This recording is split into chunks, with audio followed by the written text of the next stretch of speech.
Civil service പരീക്ഷാ ഫലത്തിൽ മലയാളിക്കിളക്കം. ആദ്യ 100 റാങ്കുകൾ നേടിയവരിൽ 6 പേർ മലയാളികളാണ്. മികച്ച നേട്ടം കൊയ്ത 6-ൽ 5 പേരും പെൺകുട്ടികളാണെന്നതും ശ്രദ്ധേയമാണ്.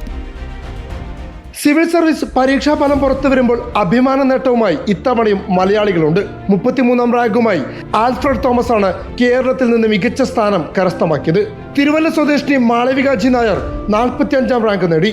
47-ാം റാങ്ക് നേടിയ നന്ദന കൊട്ടാരക്കര സ്വദേശിനിയാണ്. മലയാളികളായ സോണറ്റ് ജോസ് 54-ാം റാങ്കും റീനു അന്ന മാത്യു 81-ാം റാങ്കും കൊല്ലം ചാത്തന്നൂർ സ്വദേശിനി ദേവിക പ്രിയദർശിനി 95-ാം റാങ്കും നേടി ആദ്യ 100-ൽ ഇടം പിടിച്ചു. 45-ാം റാങ്കുകാരി മാളവിക ഇത് 3-ാം തവണയാണ് സിവിൽ സർവീസ് നേട്ടം കൊയ്യുന്നത്. മലപ്പുറം ASP നന്ദഗോപാലിന്റെ ഭാര്യയായ മാളവിക നിലവിൽ IRS ഉദ്യോഗസ്ഥയാണ്.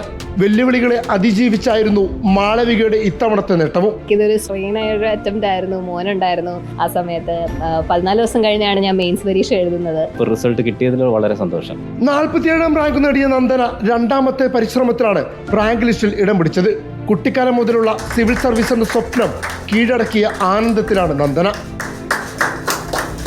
3 വർഷമായിട്ട് പഠിക്കുകയായിരുന്നു. അപ്പോൾ ഇപ്പോൾ ഈ റാങ്കിലെത്തിയതിൽ വലിയ സന്തോഷമുണ്ട്. സന്തോഷത്തിനൊപ്പം കണ്ണുനീർ കൂടി ചേർന്നതാണ് 95-ാം റാങ്ക് നേടിയ ദേവിക പ്രിയദർശിനിയുടെ സിവിൽ സർവീസിലേക്കുള്ള വിജയവഴി.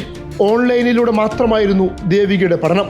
വിവാഹശേഷം ഭർത്തൃപിതാവാണ് ദേവികയ്ക്ക് സിവിൽ സർവീസിലേക്കുള്ള വഴികാട്ടിയായി മാറിയത്. ഓൺലൈനായിട്ടാണ് പഠിച്ചത്.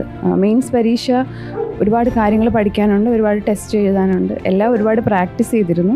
വിവിധ ബ്യൂറോകൾക്കൊപ്പം റിപ്പോർട്ടർ മലപ്പുറം.